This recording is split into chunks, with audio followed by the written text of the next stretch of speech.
encontraram Lamentações 3:22? Diga amém. As misericórdias do Senhor são a causa de não sermos consumidos, porque as suas misericórdias não têm fim. Novas são cada manhã. Grande é a tua fidelidade.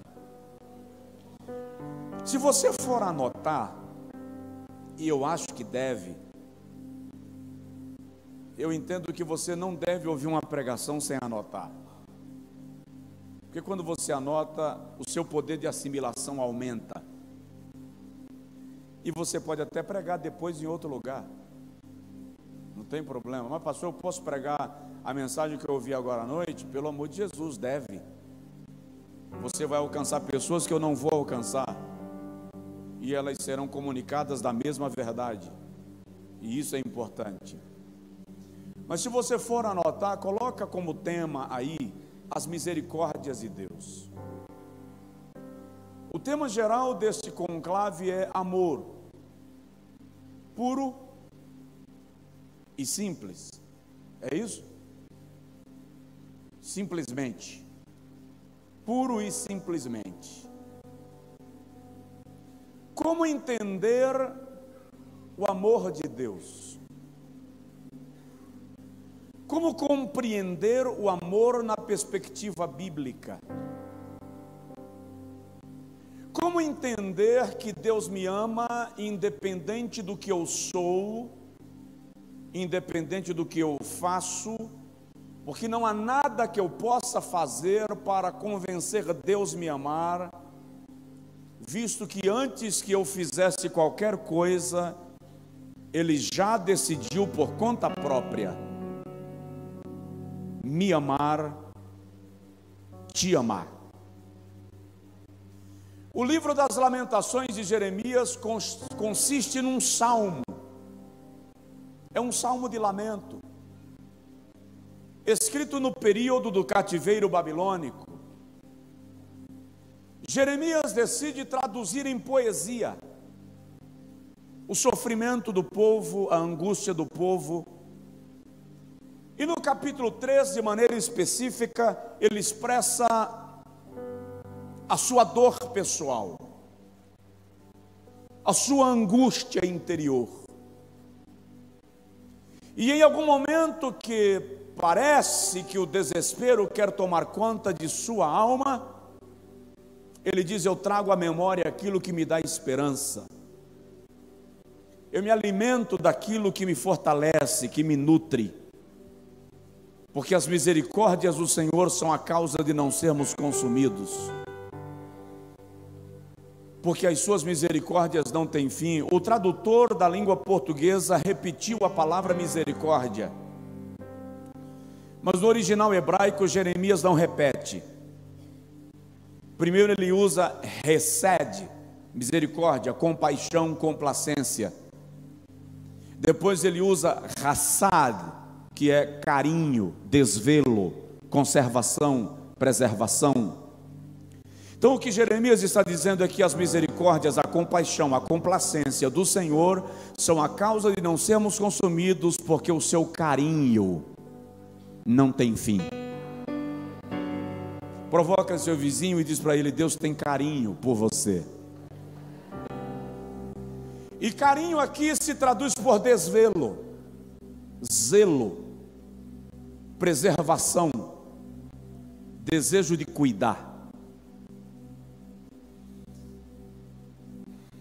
Os expositores da Bíblia dizem que misericórdia é sinônimo de graça. Eu particularmente compreendo que graça é um pouco mais do que misericórdia. Porque misericórdia é poupar alguém de um castigo do qual o indivíduo é merecedor. Graça é se colocar no lugar do réu para ser castigado em lugar dele.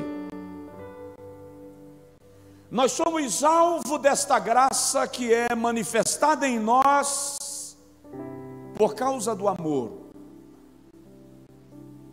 E Deus tem formas extraordinárias de manifestar esse amor. Conheci um pastor batista de Belo Horizonte, nunca mais ouvi falar dele, mas ele conta que um dia estava no escritório, no escritório da igreja, e um empresário, membro da igreja, ligou para ele e disse: Cláudio, eu estou indo para a Suécia, e a minha esposa iria comigo e não vai poder ir. Como eu já fiz o orçamento, já tenho passagens preparadas, se você quiser aproveitar para descansar uns dias, vamos comigo, eu pago tua passagem, eu pago tuas despesas. Passagem para a Suécia, com tudo pago, irmão. Senti chamada. Ele foi para a Suécia. E quando chegou na Suécia, ele viu na TV que o reverendo David Yong-Chul, da Coreia do Sul, estaria fazendo uma conferência naqueles dias na capital da Suécia. E o Cláudio decidiu ir participar, o pastor Cláudio decidiu ir participar da conferência. E ele disse que na noite que ele estava pregando, durante a ministração, ele olhou para um sueco. E o Espírito Santo disse: levante do seu lugar e vai ao encontro desse sueco e ora por ele. E ele disse a Deus: vou não. Eu mal falo português, vou orar por um sueco. E o Senhor falou com ele: para de me questionar, ora pelo homem. E ele disse: Senhor, eu não tenho condição de ir. E no momento que o pregador convidou as pessoas à frente para receber a oração, o sueco passou ao lado do pastor Cláudio Campi. E o Senhor falou com ele: acompanha o sueco e ora por ele. Ele disse: eu não vou. E o Senhor disse para ele: deixa de teimosia, eu te trouxe aqui para orar por ele. E ele é um camarada muito paciente, muito leve, muito tranquilo.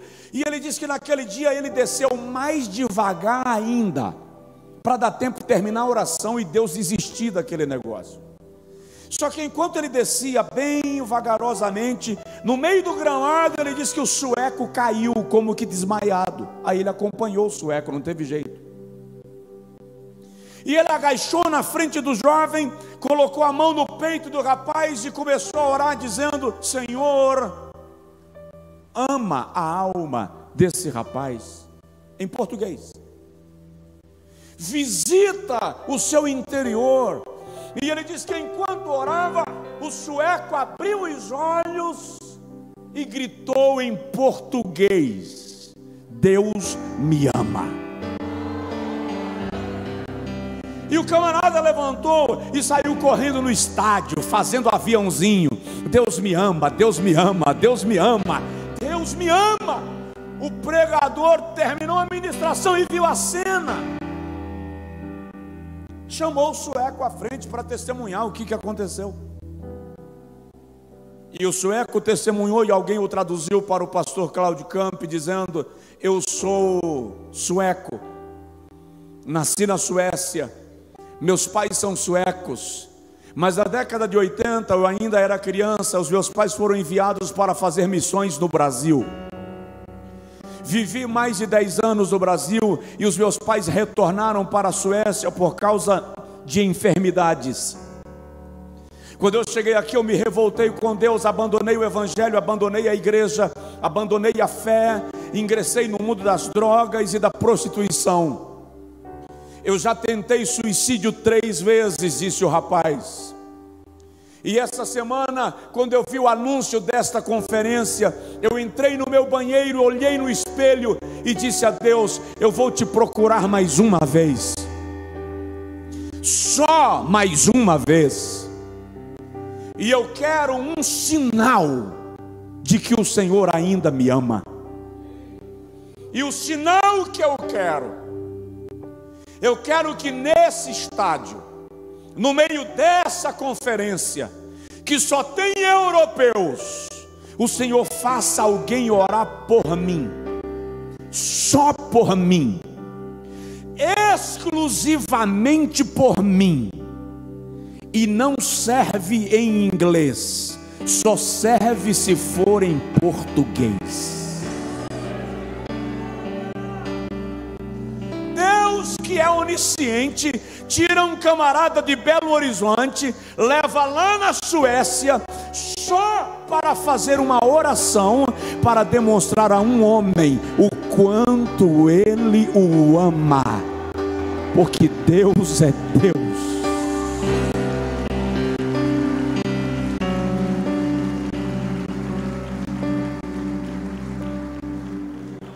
Isso é amor, puro e simplesmente.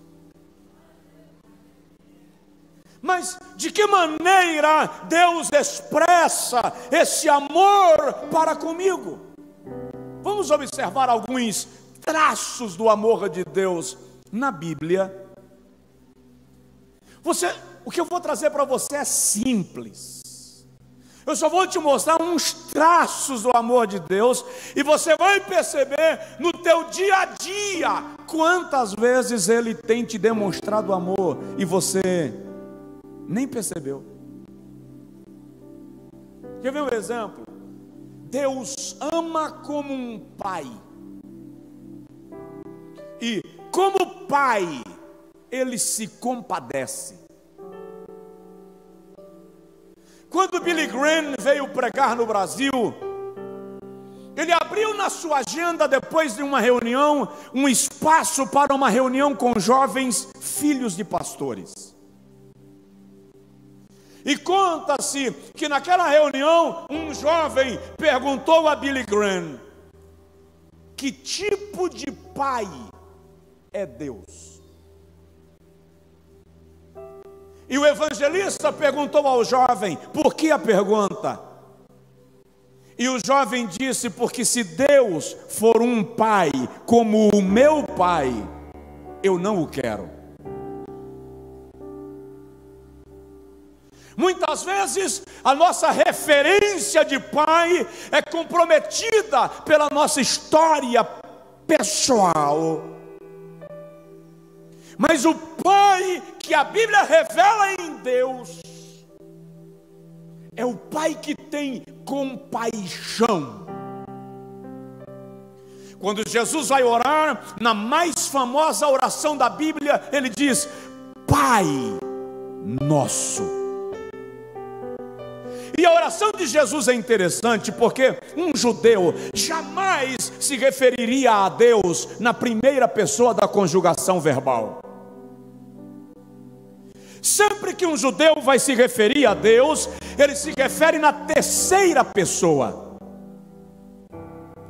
Mas quando Jesus diz: Pai nosso, que está nos céus, ele se refere a Deus na segunda pessoa da conjugação verbal e não na terceira. E aquilo assusta a mentalidade judaica, porque Deus era tratado como um ser impessoal, distante. Jesus, quando fala com Deus na segunda pessoa, traz Deus para perto. É uma forma de dizer: o Deus que eu vim apresentar a vocês não é o Deus que a religião apresenta, ausente e impessoal. O Deus que eu quero que vocês conheçam é Pai, e Ele quer se relacionar com você. Provoca o vizinho e diz para ele: Deus é teu pai. No Salmo de número 103, versículo 13, o salmista diz: como um pai se compadece do seu filho, assim o Senhor se compadecerá de ti. Vou explicar isso. Alguns anos atrás, eu cheguei em casa. Meu filho hoje tem 22 anos, ele tinha 6 ou 7 anos. Cheguei de uma viagem, e quando eu parei o carro na garagem, estava ainda tirando a mala do porta-malas, meu filho chegou com as duas mãos estendidas. E ele disse assim: pode bater, pai, eu sei que eu mereço apanhar. Eu olhei para ele e disse: o que você fez que você quer apanhar assim de graça? Ele disse: não, eu sei que eu mereço apanhar, então o senhor pode bater logo. Eu disse: mas eu não estou entendendo. Por que você quer apanhar? Aí ele me segurou pelo dedo menor e me arrastou para dentro de casa, não deixou eu pegar minha mala, e me puxou para a minha biblioteca. Irmão, ele colocou uma cadeira, até onde ele alcançou, ele jogou os livros todos no chão, estavam todos espalhados, livro amassado, babado, pisado. Quando eu olhei a cena na porta da biblioteca, eu falei assim: foi você que fez isso? Ele disse: pode bater. Eu falei: espera, vamos fazer o seguinte, deixa o pai tomar banho, depois a gente resolve. Ele disse: não, bate logo. Eu disse: não, vamos tomar banho. Levei-o para o banho, tomamos banho. Depois ele disse: o senhor vai bater logo? Se vamos almoçar, que o pai está com fome. Ele disse: pai, resolve logo. Se vamos almoçar.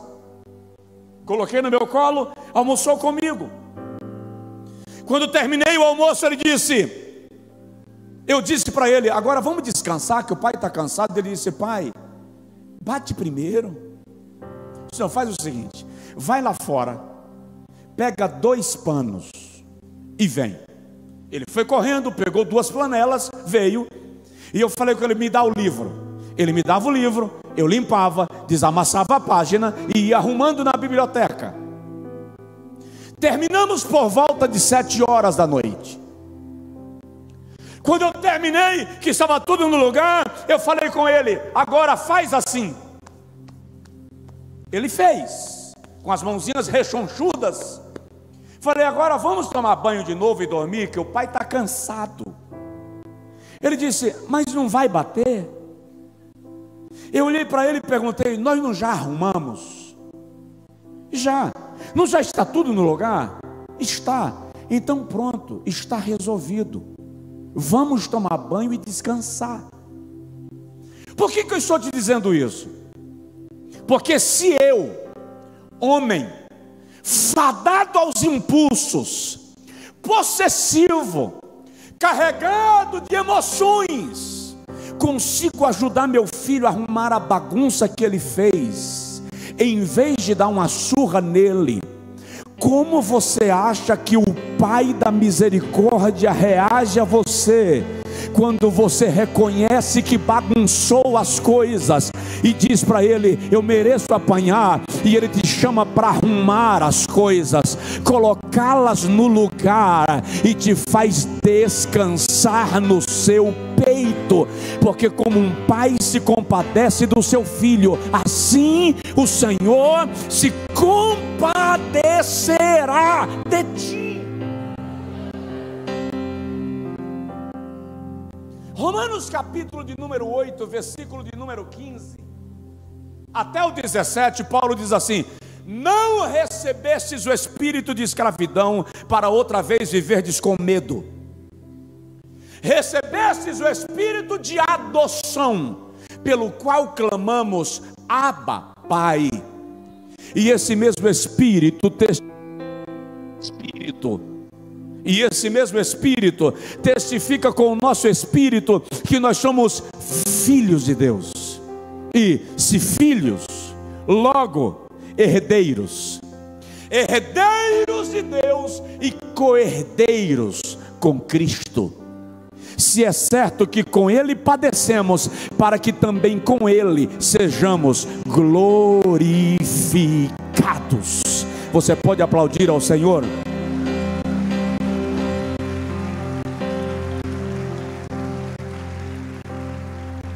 Cada vez que Deus manifesta essa compaixão para conosco, Ele está revelando o seu amor puro e simplesmente.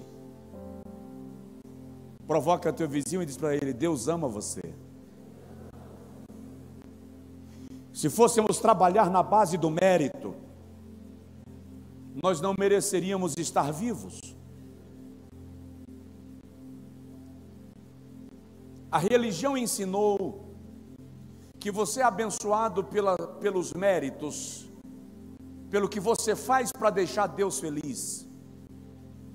Presta atenção, a Bíblia diz que o melhor de nós, diante dele, é trapo de imundícia. Você sabe o que é trapo de imundícia? No mundo antigo não havia absorventes. As mulheres tinham pequenos pedaços de pano que utilizavam no período do ciclo menstrual. Aquilo era chamado de trapo de imundícia. Quando o texto diz que o melhor da nossa justiça é trapo de imundícia, está dizendo que o melhor que nós podemos fazer é apenas instrumento, elemento daquilo que o organismo joga fora. Para me amar e para te amar, Deus não precisa ser convencido, Ele ama. Agora, a minha resposta a este amor é amor. Então, quando eu o amo, respondendo ao seu amor, eu busco agradá-lo, para que o seu coração seja alcançado pela minha decisão de honrá-lo. Isso é amor. Segundo lugar, Deus mostra os traços desse amor e dessa misericórdia como uma mãe que conforta seu filho. É incrível que Deus não tem problema de se apresentar na Bíblia como pai, mas também se apresenta como mãe. E como mãe, Ele conforta. Como mãe, Ele te achega ao colo. Isaías capítulo 66, versículo de número 13, o profeta Isaías fala desse assunto, e ele diz assim: como alguém a quem consola sua mãe, assim eu, o Senhor, vos consolarei. Deus também é mãe, te achega ao colo e te afaga, entende tuas lágrimas e tua dor, e isso é amor, puro e simplesmente. Isaías capítulo 49, versículo 15, o profeta faz duas perguntas que uma mãe responde melhor do que qualquer teólogo. Tem mãe? Quantas mães estão aqui? Olha a pergunta que o profeta faz: pode porventura uma mãe esquecer-se do filho do seu ventre? A pergunta aqui é assim: uma mulher grávida esquece que está grávida? Sim ou não? Não. Aí ele diz: e pode uma mulher esquecer-se da criança que amamenta no seu seio? Vamos traduzir a pergunta? Enquanto a criança suga leite materno, a mãe esquece que a criança está lá? Não. Isso é tão extraordinário que quando uma mulher que amamenta se afasta da sua criança, a criança não precisa chorar para ela saber que a criança está com fome. As glândulas mamárias produzem leite e começa a gotejar. Ou seja, o próprio organismo não permite uma mulher que amamenta esquecer da criança do seu seio. Aí o Senhor diz assim: todavia, diga comigo, todavia, ainda que ela se esqueça do seu filho, eu jamais, eu amo esse jamais. Jamais é nunca, sob qualquer hipótese, em nenhuma condição, jamais me esquecerei de ti.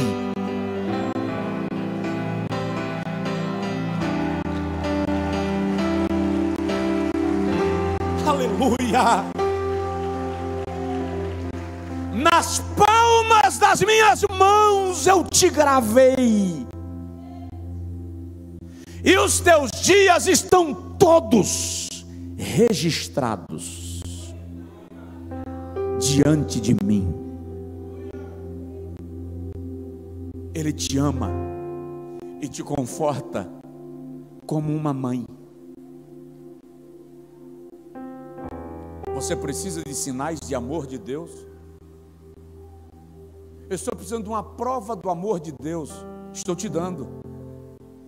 Ele é pai, Ele é mãe, Ele tem misericórdia de mim e tem misericórdia de você. Dá um toque no seu vizinho e diz para ele: é o Senhor quem te conforta. Terceiro lugar, um terceiro traço dessa manifestação de amor de Deus: como uma galinha que protege os seus pintalhinhos, Ele está protegendo você. Jerusalém, Jerusalém, que matas os profetas e apedrejas os que a ti são enviados, quantas vezes eu quis te ajuntar debaixo das minhas asas, assim como a galinha que ajunta os seus pintalhinhos, e tu não o quisestes. Mateus 23, 37. Se você já morou na roça, se você tem chácara, se você vai no sítio de vez em quando, você percebe que uma galinha cheia de pintalhinhos atrás de si, quando começa a chover, o que ela faz? Abre as asas, chama os seus filhotes, eles se agregam debaixo dela, ela fecha as asas. Quando a chuva passar, ela está encharcada, mas quando ela abre as asas, eles saem secos,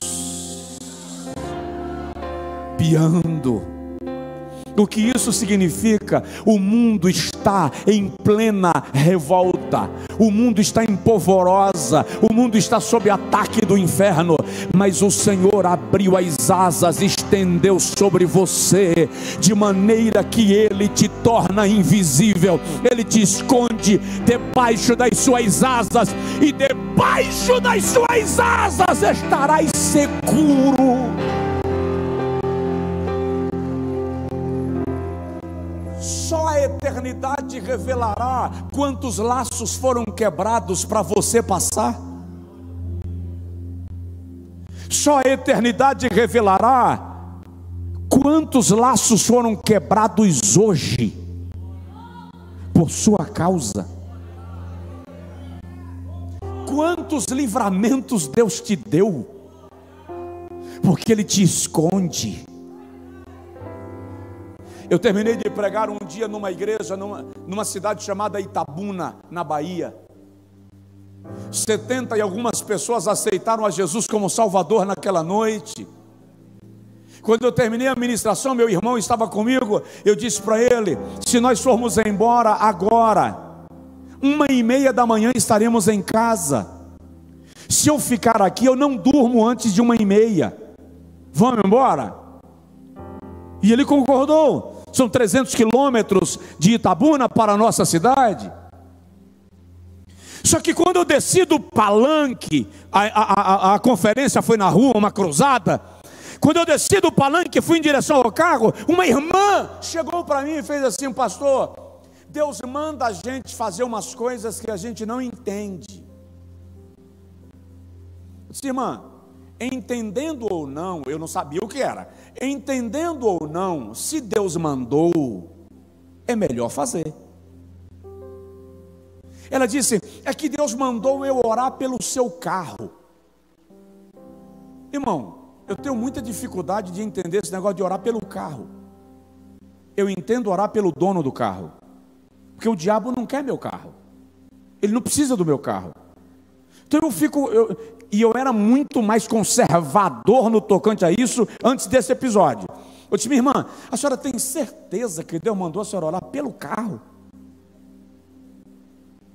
Tenho, pastor. Então tudo bem, o carro é aquele, pode orar. A senhora quer que eu entre para a senhora orar comigo dentro do carro? Ela disse: não, senhor, é pelo carro. Aí é que eu não entendi mesmo.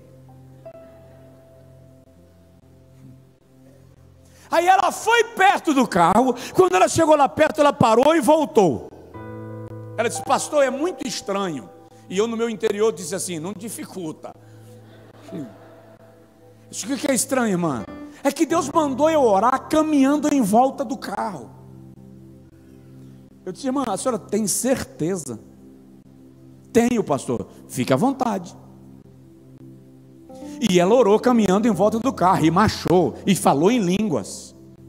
Quando ela terminou, me deu um abraço, eu entrei no carro e viajei.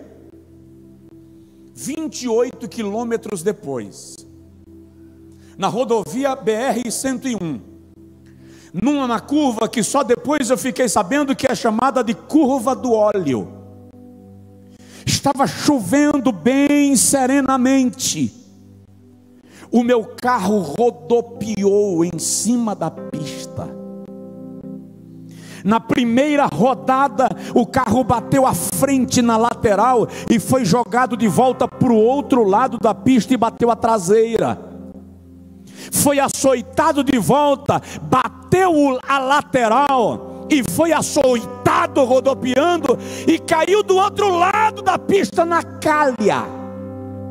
Eu não consegui abrir a porta do carro, saí pelo vidro aberto. Quando eu fiquei em pé na pista, que eu vi a frente do carro estragada, a traseira amassada, as laterais, as portas não abriam.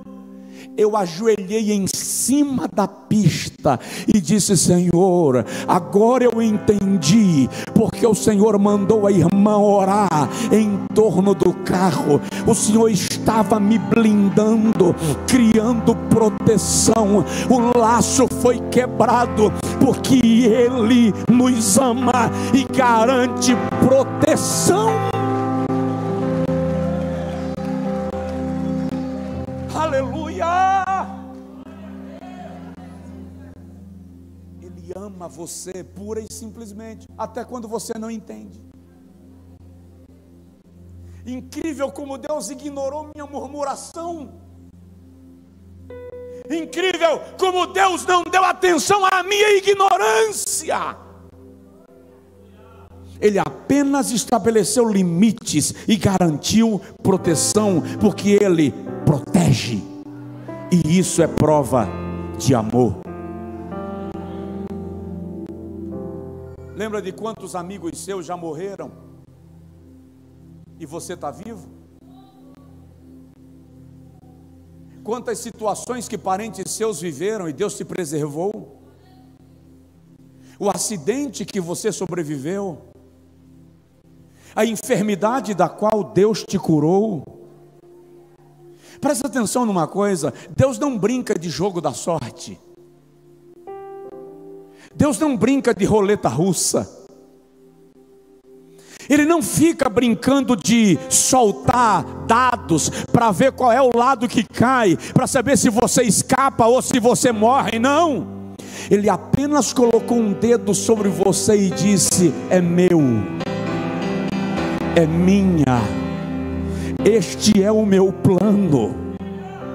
E Ele estabelece limites até para o diabo, e não deixa Satanás fazer da sua vida aquilo que ele gostaria. Dá uma sacudidela no teu vizinho e diz para ele: você está debaixo de proteção. Você está debaixo de proteção. Isso é amor puro e simples. Isso é amor. Ele ama você. Você pode aplaudir ao Senhor por isso, pode dar glória.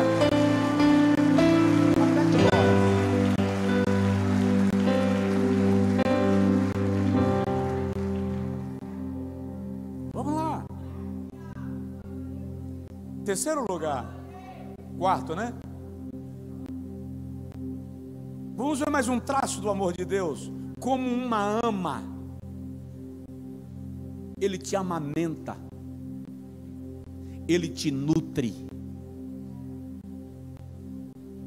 Você sabia que Deus amamenta você? Deixa eu explicar primeiro o que é uma ama. Eu não sei aqui na região oeste do Brasil, centro-oeste, mas no Nordeste era comum, quando uma mulher ganhava neném, ou ganha neném, e às vezes ela não produz leite materno, as parteiras descobriam na região alguma outra mulher que também tivesse ganhado neném, e aquela mulher dava leite para o seu filho e vinha também para amamentar a filha daquela outra que não produz leite. Era uma ama. No Nordeste é chamada de mãe de leite. O que o texto está nos dizendo, e nós vamos observar na Bíblia, é que quando você não tem nutrição, abastecimento, provisão, no lugar que você procura, o Senhor providencia uma forma de te nutrir, te cobrir, te alimentar, te proteger, mas não te deixa faminto. Ele cuida de você, até quando a fonte que você esperava secou, falhou, te deixou na mão, Ele jamais te abandona. Provoca aí o vizinho e diz para ele: isso é amor. Provoca e diz assim: pura e simplesmente. Aleluia. Ei, mais Surianjurabadaga. Primeira carta de Paulo aos Tessalonicenses, capítulo 2, versículo 7, ele diz: assim como uma ama que amamenta os seus filhos, eu vos alimentei com aleitamento materno. É incrível como Deus está interessado em te suprir. O nosso problema é que normalmente nós colocamos a nossa confiança em fulano que vai resolver a minha situação. Quando nós temos uma dificuldade, nós colocamos a expectativa em alguém. E quando esse alguém falha, o nosso mundo desaba e o nosso lastro rompe. E muitas vezes Deus está apenas dizendo assim: eu permiti que fulano falhasse para que você entendesse que quem cuida de você sou eu. Você já percebeu que às vezes na vida todas as portas se fecham e você não sabe para onde apelar? Você já percebeu que tem fases que Deus fecha a porta para você e fecha a porta para quem poderia te ajudar? E aí você diz assim: fulano é ruim. Não, não é fulano que é ruim, é que Deus também travou para ele, travou para ela, porque quer tratar com você, quer te ensinar algo, quer te ensinar sobre confiança, quer te ensinar sobre dependência, e isso é amor. Enquanto não aprendermos a depender de Deus, ficaremos dividindo o nosso foco. Confiamos no plano de saúde, no seguro de vida, no seguro do carro, no cartão de crédito, no amigo que tem mais dinheiro, na pessoa que tem mais influência. E aí? Ocupar Deus para quê? Se eu tenho você para resolver? Aí Deus, que quer nos ensinar alguns princípios, fecha umas cancelas. Deixa eu te explicar. Você sabia que às vezes Deus te coloca num quarto sem portas, para você não ter para onde apelar? Mas para que isso, pastor? Para ensinar dependência, para ensinar confiança. E isso é amor. Por que Deus vai te ensinar confiança e dependência? Porque vai haver uma fase na sua vida que ninguém vai te estender a mão, e Ele quer que você seja treinado para descansar nele, única e exclusivamente.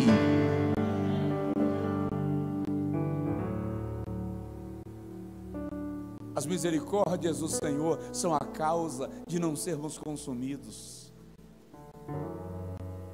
Diga comigo assim: eu sei que Deus me ama.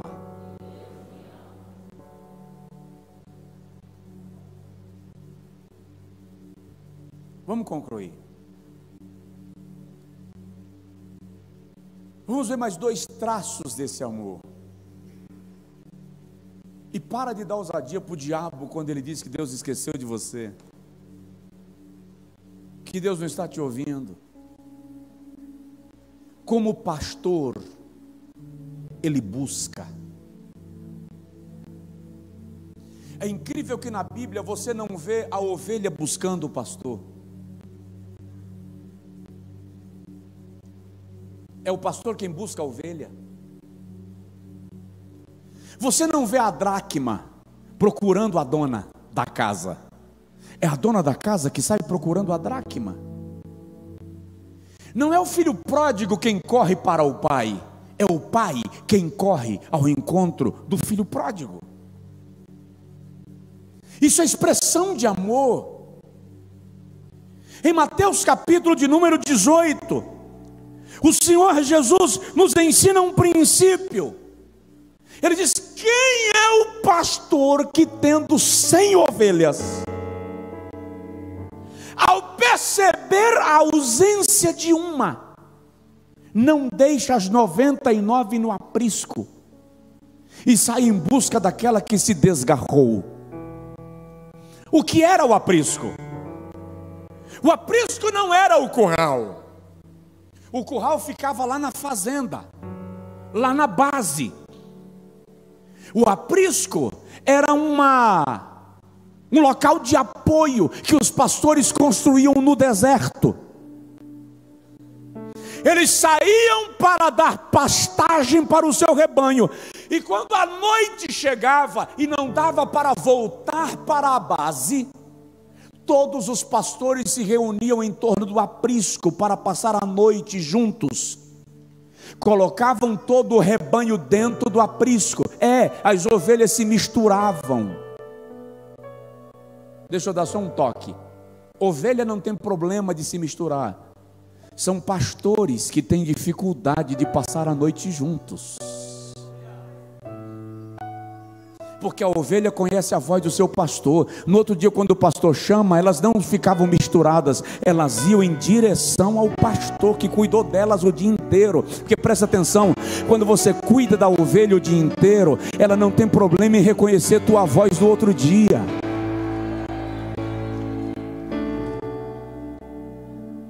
Então eles passavam a noite lá. E o que acontecia? Para eles saber quantas ovelhas ele tinha, o pastor subia na cancela, na porteira do aprisco, colocava um pé num morão, o outro pé no outro morão. Por isso Jesus diz: eu sou a porta. Quem entrar por mim, ninguém entra no aprisco sem passar por debaixo das pernas do pastor. E era muito mais fácil ele contar de cima para baixo. Então, à medida que as ovelhas iam passando, ele ia contando: 1, 2, 3, 4, 5, 99. Faltou uma. Deixa as 99 no aprisco e sai buscando a uma que faltou. Onde você estava quando Jesus lhe encontrou? Qual seria a sua condição se ele não tivesse te encontrado? Pastor, eu quero um sinal de que Deus me ama. Você quer um sinal maior do que ele ter ido ao teu encontro no deserto, onde você estava exposto aos lobos, às hienas, aos predadores? Ele te ama tanto que te buscou no meio do nada e te trouxe para a sua presença. E o extraordinário, ele curou as feridas da ovelha, ele alimentou a ovelha, ele está cuidando de você, e isso é amor. Como pastor, ele busca. Deus tem interesse em você, te cerca, fala contigo. Deus usa as situações mais inusitadas para te atrair à sua graça.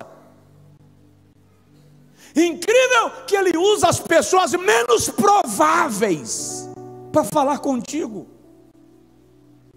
Promove um congresso para ter um encontro com você. te cerca no ponto do ônibus para falar contigo. Um dia desses eu estava na academia, na esteira, e enquanto eu caminhava, um camarada veio e subiu na esteira ao lado. E eu estava conversando com Deus, caminhando e conversando com Deus, e levantando alguns questionamentos, e colocando diante de Deus algumas coisas. Aí o camarada que ficou do meu lado, na esteira do lado, nunca vi, nem mais bonito, nem mais feio. Ele simplesmente olhou para mim e fez assim: o senhor está mandando eu te dizer um negócio aqui, varão, não estou entendendo nada, mas lá vai. E começou a responder as perguntas que eu estava fazendo. Isso é amor. É o Deus que nunca para de agir por você, que nunca para de trabalhar em teu favor. Responde a este amor com amor, responde a esse amor com gratidão, responde a esse amor com adoração, responde a esse amor com fidelidade, responde ao amor de Deus como um amigo. Ele te ama como um amigo que acompanha você nas tuas crises. Provérbios capítulo 17, versículo 17 diz que para a hora da angústia nasce o amigo. Provérbios 18, 24 diz que há um amigo que é mais chegado do que o irmão. Jesus em João capítulo 15, versículo 3 diz assim: não vos chamarei servos, vos chamarei de amigos, porque o servo não sabe o que faz o seu senhor, mas eu vos revelei todos os segredos do meu Pai. Algumas pessoas interpretam errado esse versículo, presta atenção. Jesus não está dizendo que você deixou de ser servo. O que ele está dizendo é que você se tornou um servo amigo. Vamos entender? Na fazenda haviam diversos servos, os que trabalhavam espalhados no território da fazenda e os que trabalhavam dentro de casa, dentro da casa. Os únicos servos que tinham acesso à casa eram os servos mais antigos, que gozavam da confiança do seu senhor. Por quê? Porque quem trabalha dentro da casa ouve os segredos da casa, e os segredos da casa não podem ser comentados à noite na casa onde os servos se reúnem. Então precisa gozar de confiança. Então à noite alguém perguntava: e aí, como foi lá o dia na casa do chefe? O servo que é confiável diz: o que acontece na casa do chefe fica na casa do chefe, ele confia em mim. Só que Jesus está dizendo: a partir do momento que vocês se relacionam comigo, eu vou trazer vocês que estavam longe da casa para trabalhar dentro da casa e ouvir os segredos do meu Pai. Você passa a ser parte do dia a dia da família. Você é servo, mas amigo. Provoca seu vizinho e diz para ele: você é amigo de Deus,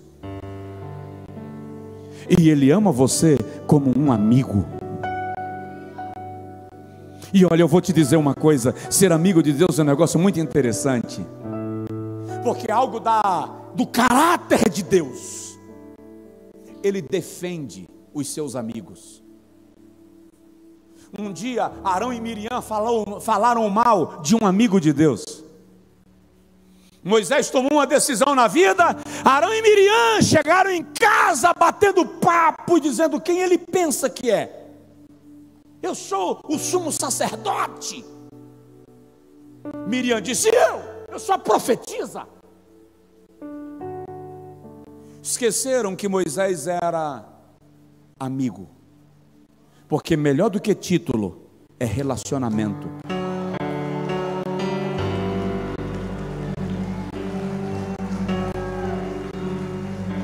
Aí Jeová ouviu.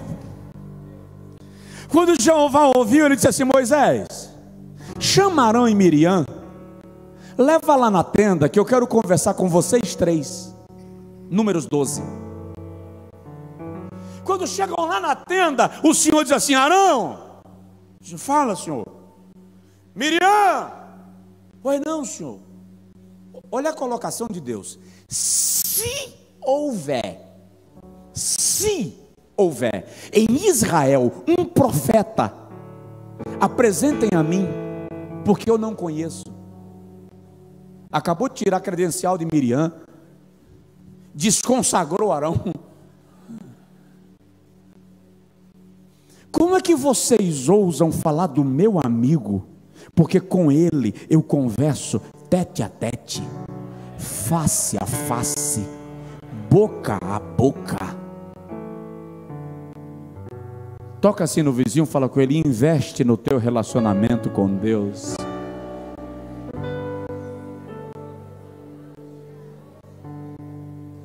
Deus ama você pura e simplesmente.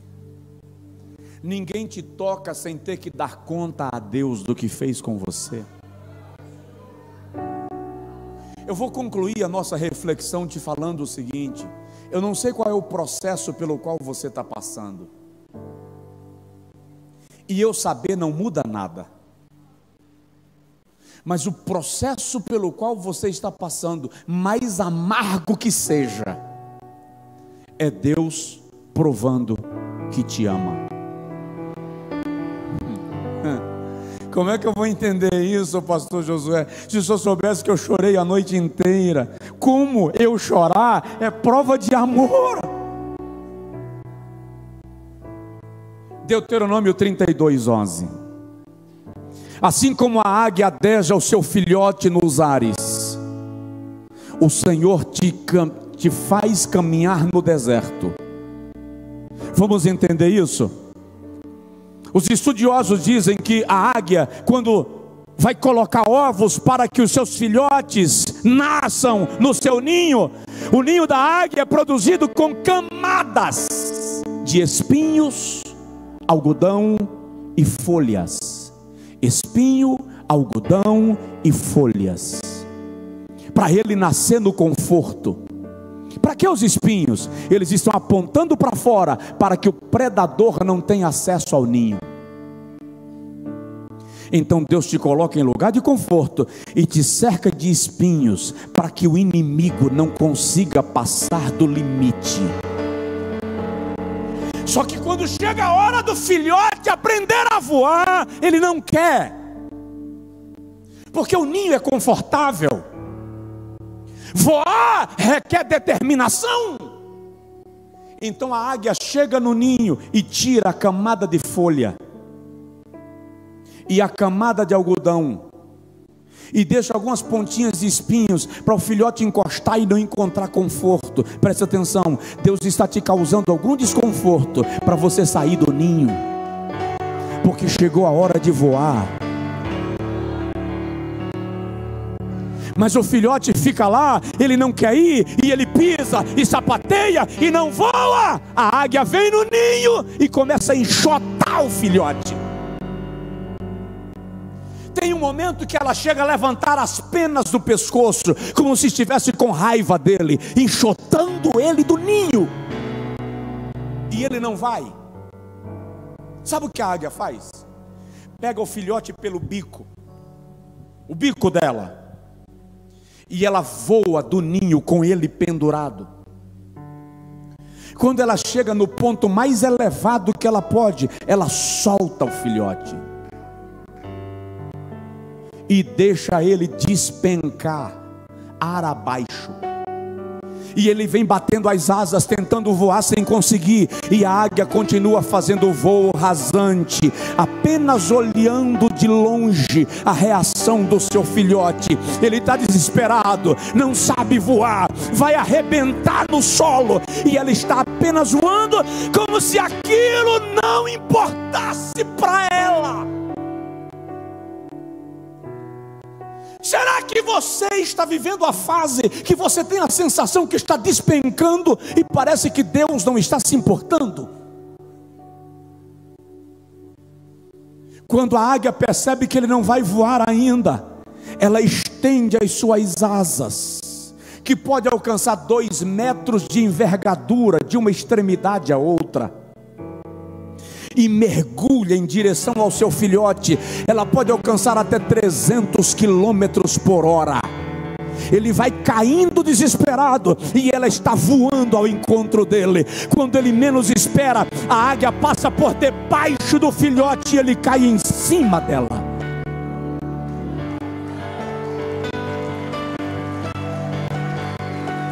E ela sobe de volta. E quando chega no ninho, bate as asas nele, passa o pescoço nele, como se dissesse: eu não quero matar você, eu só quero que você aprenda a voar.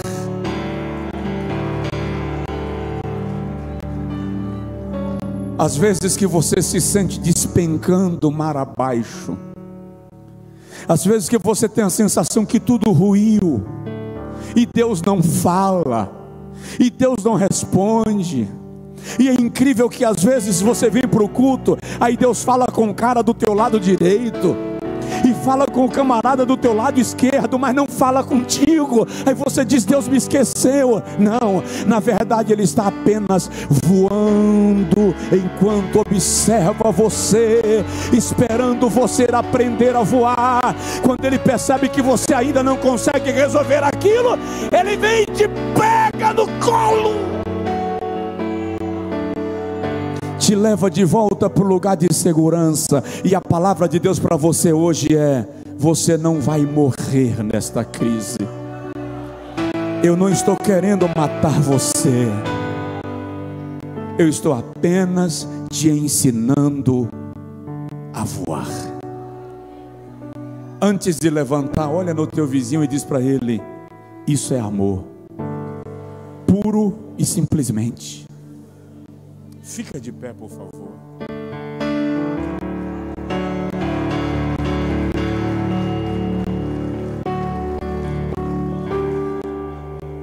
Você precisa entender isso.